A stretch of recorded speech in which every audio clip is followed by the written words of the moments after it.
और बड़ी खबर मुख्यमंत्री योगी आदित्यनाथ से जुड़ी हुई आपको बताएंगे, जिन्होंने 60 साल से ऊपर की महिलाओं को रक्षाबंधन से पहले एक बड़ा तोहफा दिया है। फ्री में आजीवन बस यात्रा वो कर पाएंगे। अहम फैसला योगी सरकार के कैबिनेट में लिया गया है। इसके अलावा रोडवेज बसों में आजीवन मुफ्त यात्रा करने के अलावा भी कई सारे तोहफे हैं। लेकिन सबसे बड़ी बात है कि प्रदेश में लोक माता अहिल्याबाई मातृशक्ति योजना का शुभारंभ होने वाला है। 1 करोड़ महिलाओं को कैसे इससे फायदा मिलने वाला है, आपको दिखाते हैं।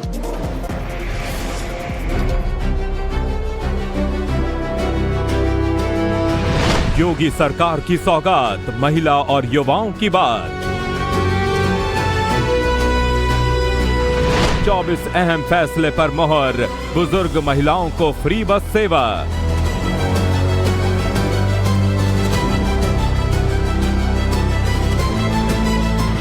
मातृशक्ति को सम्मान, रक्षाबंधन पर योगी सरकार ने दिया गिफ्ट।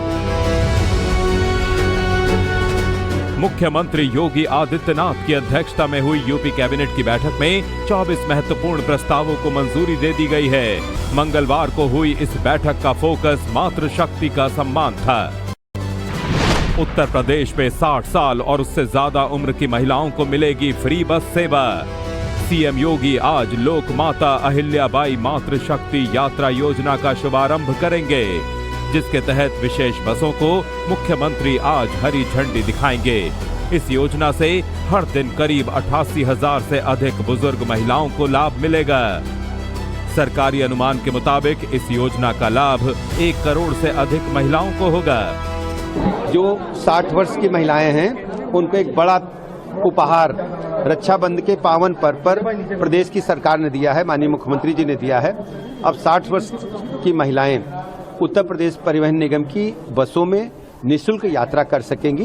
जो 60 वर्ष की आयु पूरी कर चुकी हैं, उनको पूरे आजीवन निःशुल्क यात्रा परिवहन विभाग के सभी बसों में निर्णय आज उन्होंने किया है। मैं माननीय मुख्यमंत्री जी को इसके लिए अपनी सभी माताएं बहनों की तरफ से स्वागत और अभिनंदन करता हूं कि ये बहुत ही ऐतिहासिक कदम उन्होंने उठाया है। करीब 1 करोड़ माताएं बहनों का इसका लाभ प्राप्त होगा। योगी कैबिनेट ने वरिष्ठ नागरिकों के अधिकारों की रक्षा के लिए भी बड़ा कदम उठाया है। वरिष्ठ नागरिक नीति के अंतर्गत अब देखभाल ना करने, उचित सम्मान ना देने पर माता पिता संतान को संपत्ति से बेदखल कर सकेंगे। शिकायत दर्ज कराने के लिए टोल फ्री व्यवस्था भी बनाई जाएगी।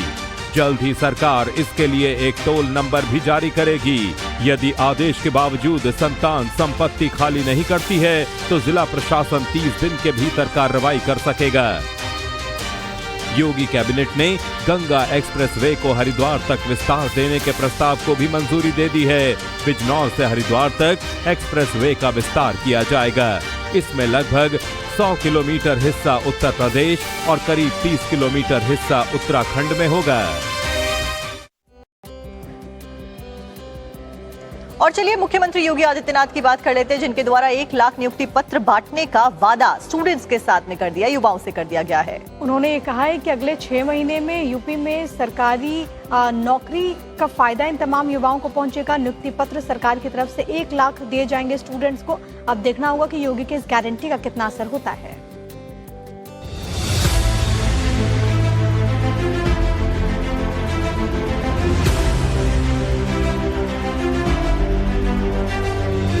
दो 2027 का चुनाव, योगी का जेन जी वाला दाव। पिछले 6 महीने के अंदर 1 लाख नौजवानों को फिर सरकारी नियुक्ति पत्र अलग अलग स्टेज में हर सप्ताह उपलब्ध करवाने जा रहे हैं।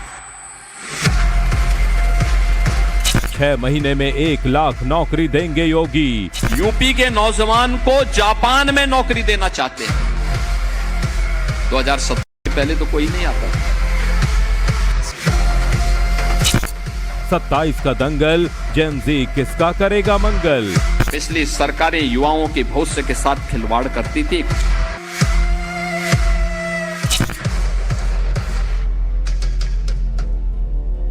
उत्तर प्रदेश की सियासी पिच पर सीएम योगी आदित्यनाथ ने ऐसा चुनावी दाव चला है जिसका सीधा कनेक्शन यूपी के युवाओं से है। अगले 6 महीने में 1 लाख सरकारी नौकरियां, यानी चुनाव से ठीक पहले युवाओं के हाथ में नियुक्ति पत्र देने की गारंटी। मैं प्रदेश भर के युवाओं को इस बात के लिए आश्वस्त कर रहा हूं कि अगले 6 महीने के अंदर, नोट करिए, अगले 6 महीने के अंदर 1 लाख नौजवानों को फिर सरकारी नियुक्ति पत्र अलग अलग स्टेज में हर सप्ताह उपलब्ध करवाने जा रहे हैं। 1 लाख सरकारी नियुक्ति पत्र हम देने जा रहे हैं। अनुमान करिए 1 लाख। यूपी के अंदर कभी ये कल्पना होती थी, यहां हम 6 महीने के अंदर ही 1 लाख नौजवानों को सरकारी नियुक्ति पत्र दे दिए। सारी परीक्षाएं पूर्ण हो गई, रिजल्ट की प्रक्रिया चल रही है। योगी आदित्यनाथ ने 1 लाख सरकारी नौकरियों का ऐलान करके यूपी की चुनावी पिच पर सबसे बड़ा सवाल सीधे युवाओं के बीच ही उछाल दिया। अगले 6 महीने में 1 लाख नौकरियों का वादा, मतलब 2027 के चुनाव से पहले सरकार के पास दिखाने के लिए रोजगार का एक बड़ा आंकड़ा होगा। लेकिन क्या योगी सरकार का ये दाव अखिलेश राहुल के जेनजी वाले नैरेटिव का तोड़ है? क्या ये सरकारी नौकरी वाला दाव 2027 के चुनाव में गेम चेंजर साबित हो सकता है? क्या 2027 के चुनाव से पहले योगी आदित्यनाथ का ये बड़ा मास्टर स्ट्रोक साबित होगा? क्या नौकरी का नियुक्ति पत्र वोट की गारंटी बन सकता है? योगी आदित्यनाथ सिर्फ बयान ही नहीं दे रहे हैं, जमीन पर भी ऐसा करते हुए दिखाई दे रहे हैं। मंगलवार को लखनऊ में इंदिरा गांधी प्रतिष्ठान में आयोजित कार्यक्रम में सीएम योगी आदित्यनाथ ने कृषि विभाग के 3,446 प्राविधिक सहायकों और मंडी परिषद के 126 नव चयनित मंडी सचिवों को नियुक्ति पत्र वितरण किए। योगी आदित्यनाथ ने दावा किया कि पिछले 9 साल में उनकी सरकार ने पारदर्शी तरीके से 9,30,000 युवाओं को नियुक्ति पत्र दिए हैं। हमारी सरकार ने 9,30,000 से अधिक उत्तर प्रदेश के युवाओं को सरकारी नौकरी उपलब्ध करवाने में सफलता प्राप्त की है और एक भी नियुक्ति पर कोई प्रश्न नहीं खड़ा कर सकता। समाजवादी पार्टी योगी सरकार पर पलटवार कर रही है और आरोप लगा रही है कि अब वर्ग के लोगों को नौकरी देकर युवाओं को गुमराह किया जा रहा है। कि लगभग 10 साल की सरकार हो गई, तो अगर हर 6 महीने में 1 लाख नौकरी दी जाती तो उत्तर प्रदेश को लगभग 20 लाख सरकारी नौकरी मिल जाती। तो माननीय मुख्यमंत्री जी, आपको होश क्यों नहीं रहा? 20 लाख अगर सरकारी नौकरियां उत्तर प्रदेश में नौजवानों को मिल जाती तो क्या उत्तर प्रदेश में कोई हाहाकार हो जाता क्या? और अब 6 महीने में 1 लाख क्यों दे दोगे? क्या जनता को मूर्ख बनाना चाहते हो? और जो नौकरियां दे रहे हो वो किसको दे रहे हो, ये बात भी सबसे महत्वपूर्ण है। उसमें ज्यादातर आरएसएस के लोग हैं और आपके वर्ग के लोग हैं। एक बात तो साफ है, 2027 के चुनावी मैदान में उतरने से पहले बीजेपी युवा, नौकरी, विकास, किसान और हिंदुत्व के एजेंडे पर आगे बढ़ रही है। समाजवादी पार्टी पीडीए प्लस युवा प्लस सॉफ्ट हिंदुत्व और मुस्लिम वोट बैंक को साधने में लगी है, लेकिन सबकी सियासी चौसर पर वजीर युवा ही है, फोकस युवा वोट बैंक ही है। समाजवादी पार्टी के मुखिया पूर्व मुख्यमंत्री अखिलेश यादव के ड्रीम प्रोजेक्ट रहे जयप्रकाश नारायण इंटरनेशनल सेंटर को लेकर के योगी सरकार ने एक बहुत बड़ा फैसला लिया है। दरअसल JPNIC को प्राइवेट हाथों में देने की, यानी कि निजी हाथों में देने की मंजूरी कैबिनेट के द्वारा दे दी गई है। ऐसे में इस मंजूरी मिलने के बाद में अखिलेश यादव कैसे सवाल उठा रहे हैं, आपको दिखाते हैं।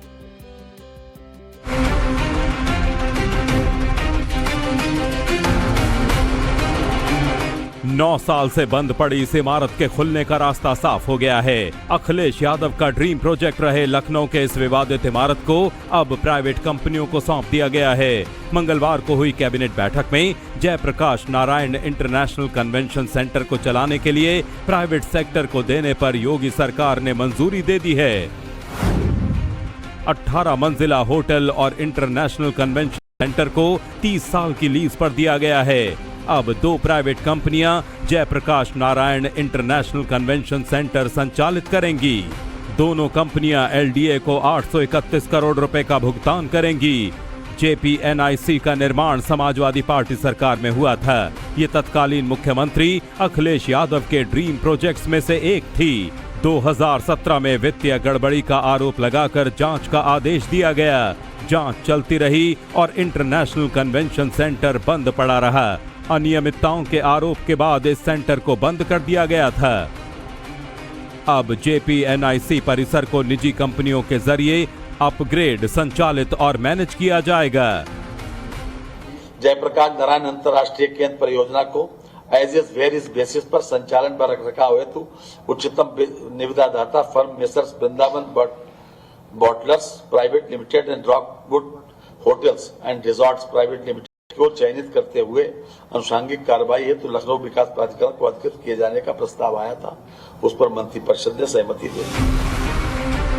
सपा मुखिया अखिलेश यादव ने सरकार के इस फैसले पर तंज कसा है। कभी JPNIC शुरू करने की गुजारिश करने वाले अखिलेश ने इसे प्राइवेट कंपनी को सौंपे जाने पर सवाल उठाए और कहा कि अब यूपी की भाजपा सरकार ने लखनऊ के जयप्रकाश नारायण इंटरनेशनल सेंटर को निजी हाथों में सौंपने का निर्णय कैबिनेट में ले लिया है। अब तो बस सरकार को ही ठेके पर देना या बेचना बचा है। कमीशन भ्रष्ट भाजपा की गाड़ी का तेल पानी है और निजीकरण उसका जुगाड़।